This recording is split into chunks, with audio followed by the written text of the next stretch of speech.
Hello, everybody. This is Scott Bunce. Thank you for joining me. And I'm here today with Leo Bottary.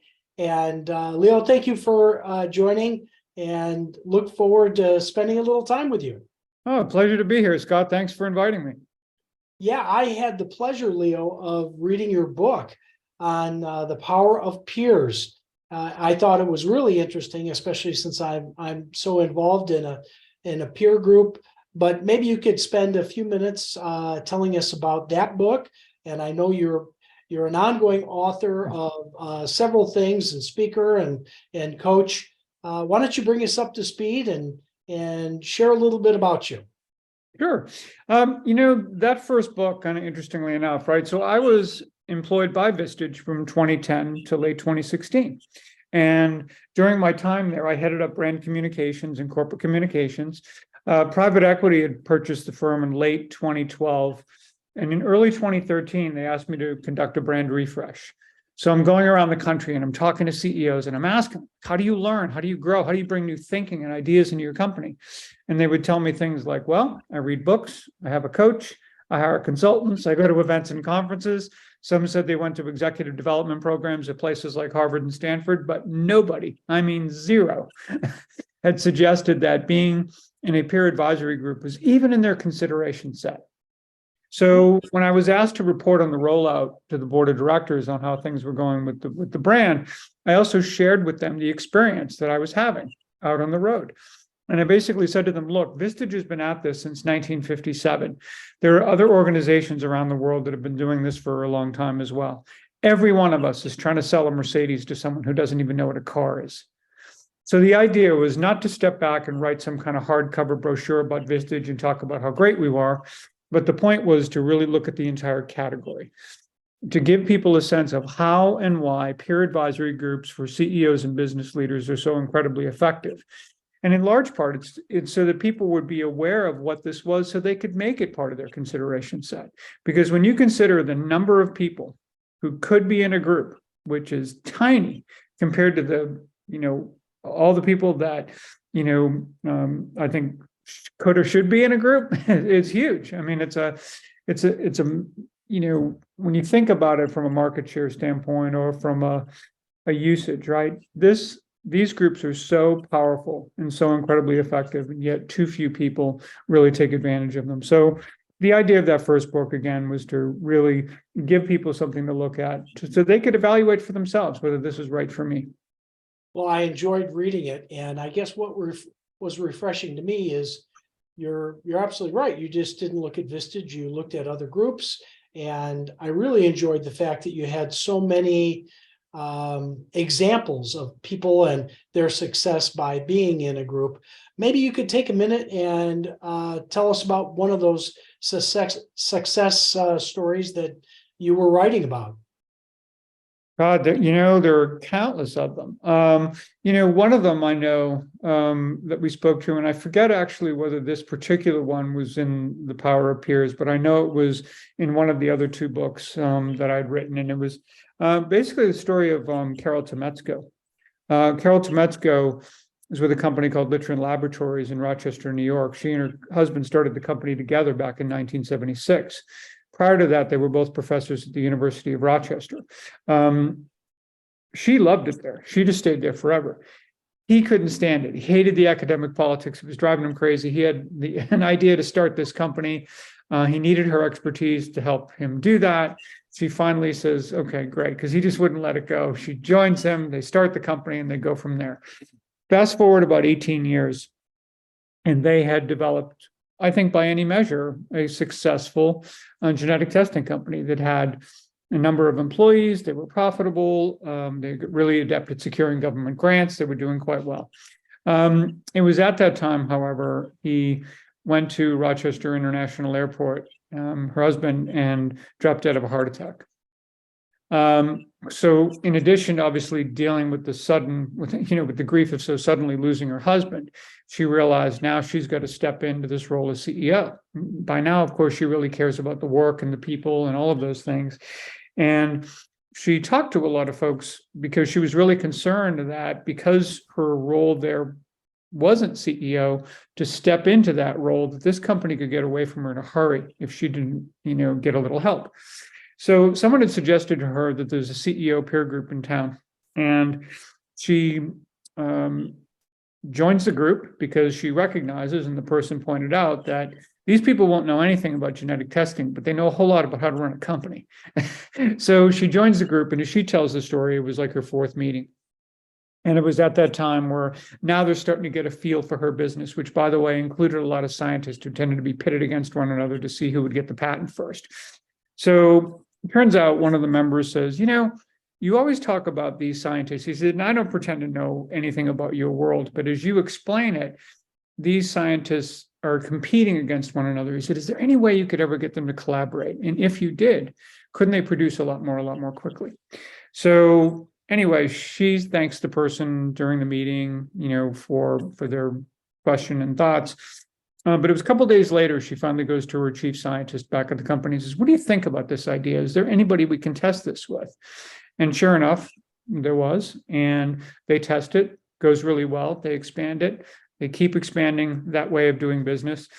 Fast forward another 18 years, and they got completely off the business model of securing government grants, and they were serving labs in 37 countries around the world. She tells this story because it was a big aha moment about collaboration. I'm sharing this story because a member in that meeting had the presence of mind to ask her a question that she stopped asking herself a long time ago, because that's just how things worked in her world, right? So you don't always revisit those things. But because she entertained it, and did so successfully, it actually changed the trajectory for her company and for herself and countless other people. So, when we start thinking about being in a group where you share the common challenge of being the chief decision maker in your organization, you have a shared understanding of the values and behaviors that make for a good contributing member of the group, but you come at it from all different walks of life, all different industries, all different backgrounds, all the kinds of things that bring the voices around the table that create just such incredible value for everyone. You start getting those questions that you've stopped asking yourself. And again, when you start engaging in those conversations, the possibilities become endless. Well, I think there's a couple of things that stand out to me based on what you said in that example. One is she didn't join a group with everybody that does the same thing, right? It almost took people outside of her industry that were good thought leaders, industry executives, to put a thought in that maybe like-minded people from the same industry would overlook. So that really stands out to me as a great representation. Okay, so Leo, you've written more than just that book. Maybe you could talk about some of the other aspects of what you're doing, or other books you've written, and what are some of the aha moments there? Yeah, so there's a couple of things. Well, first of all, Once the Power Appears was published in March of 2016. I was at an event and I was with a bunch of Vistage chairs. I think there must have been 7 or 8 of them. And as you well know, being a Vistage chair, you're all really great at asking questions. So you can only imagine I'm there by myself getting peppered by, multiple chairs at the same time about what we're going to do with this content, right? And these frameworks and models that came from the original book, which have evolved quite a bit, as you might imagine, since then. Hence the learnings because they gave me a sense of, okay, you could develop a workshop that could help really experienced groups up their game. And that's essentially what I did. And then beyond that, and since that time, in addition to working with very experienced groups, I also work with brand new groups, not so much as an assessment exercise, but an aspirational exercise. People who come into a group like this for the first time, they're not quite sure how they can add value to one another. And we walk them through what that'll look like, what they expect of themselves, others, and of course, anyone who wants to enjoy the privilege of sitting with them around that table, right? So there's the track of the workshops and all those things. And again, for Vistage alone, in addition to work I do with other peer groups, I've done 350 as of yesterday. I did my 350th workshop in Chicago. Beyond that, there's 2 other kind of tracks with this. One was a second book called What Anyone Can Do. And It's basically came from 50 interviews that I did in a podcast in 2017 called The Year of the Peer, which I only called it that, by the way, in large part so that I'd have an exit strategy in the event that I didn't, love podcasting at the end of, 50 interviews. But the 50 interviews were amazing. People were huge success stories in various walks of life. But I asked every one of them, did you become successful all by yourself? And every one of them laughed at the idea. They said, of course not. There are countless people that helped me, get to where I am. I'll never be able to repay them. But, one of the things I do because of that is I'm very willing to pay it forward, and they're very open to people. We're often reluctant sometimes to reach out to folks like that when, quite frankly, in most cases, they're more than happy to be helpful. But the idea was that beyond our formal peer groups, we have friends and mentors and family members and teachers and kids and all of these people who surround us, this whole circle that we have in our lives. And all too often, we don't reach out to them and enlist and engage their support nearly enough. So the idea of the book, in fact, the title came from a line in a book written by Joe Henderson, who's a former editor of Runner's World, and it was back in 1976, and the book was called The Long Run Solution. And in it, he was describing really successful people and successful runners. And one of the things he said was, you think about it, most of these folks aren't capable of superhuman feats. They don't leap tall buildings in a single bound. They just do the things that anyone can do that most of us don't, that most of us never will, especially when left to our own devices. But that said, when we enlist and engage the support of others, in most cases, they will help us do those things that anyone can do far more often. So with that, so you've got that kind of track here, which I think opens people's minds that, asking for help is not a sign of weakness. It's an act of resourcefulness. And if we did it more often, we'd all benefit greatly. By the same token, now I've got all of these workshops going. And as I mentioned, the original content evolved quite a bit, as you might imagine, right? I am absolutely a student always of this work, no matter how long I'm in it and whatever. I go to every group meeting knowing that I'm going to learn just a little something new. So with that, it came to a real point where not only was it worth sharing the findings from the aggregate group experiences. So nothing I ever do in a group is ever shared outside that meeting, right? Confidentiality is sacrosanct. What happens in that group stays in that group. However, the aggregate data, prevailing findings, so, challenges for different groups was certainly worthwhile talking about. So the peer innovation does really two things, which is what peer advisory groups can teach us about building high-performing teams. It takes the findings from the group and talk about what those are and kind of how the models have evolved.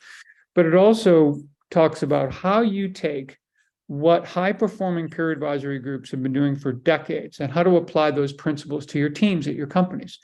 And turns out, when you think about it today, I'm not sure of anything more important right now. When you have people who, coming back from everything that COVID, threw at us and trying to figure out how their teams and what post-COVID teams are going to look like and how they're going to perform and perform at a high level.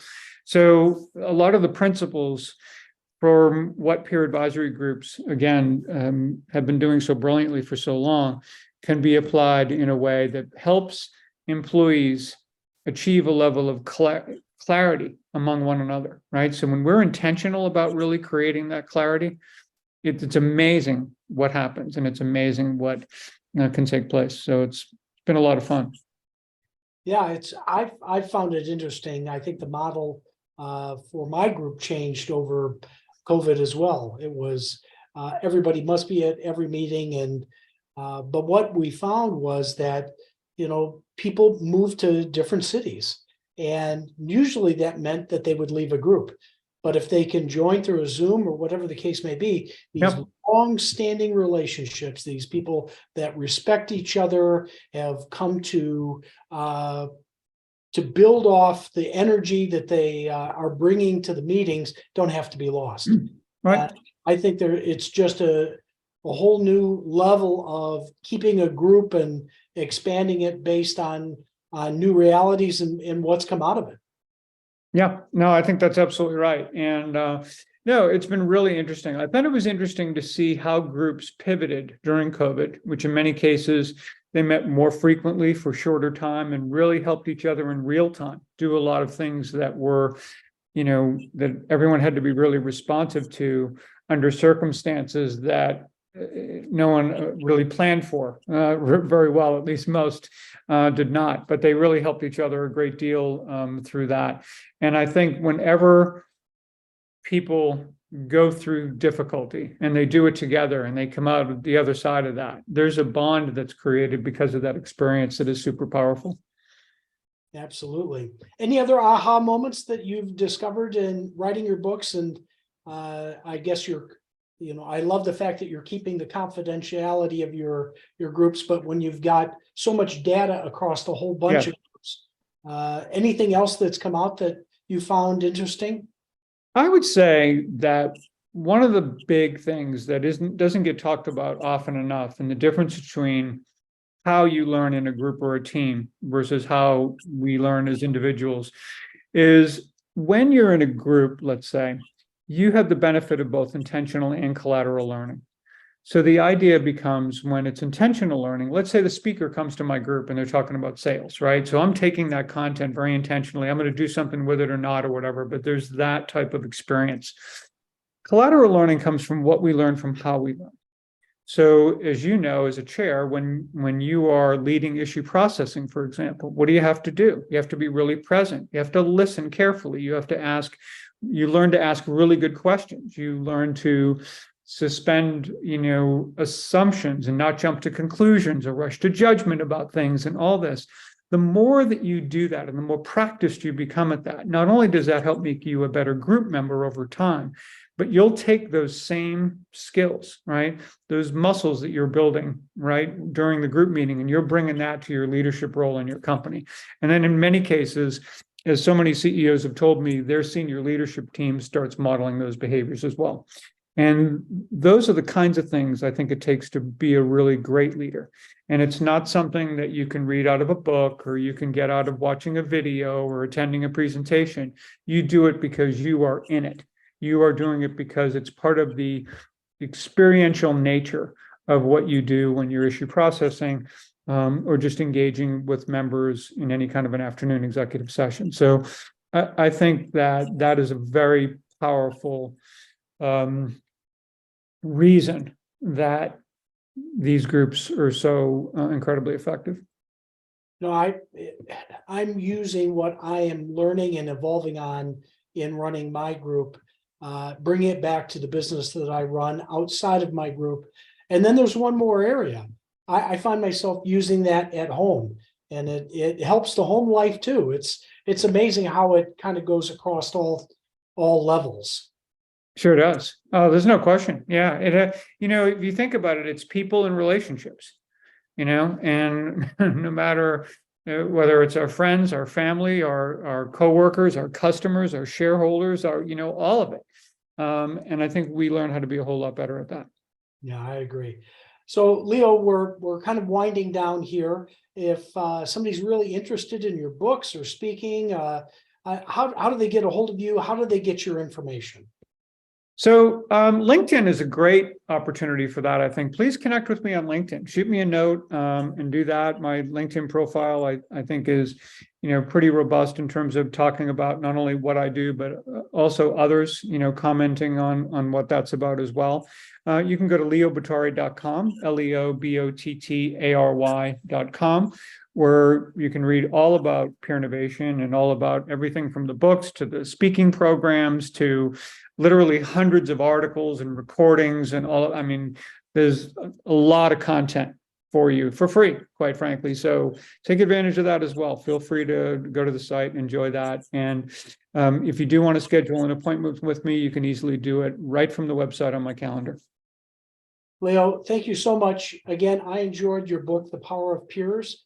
Very informative. And yeah, I look forward to seeing more information that comes out from you. And I think you're on the right track with surveying all these groups and mining some really thought-provoking information along the way. Super. Thanks so much for having me today. All right. Thank you. Bye.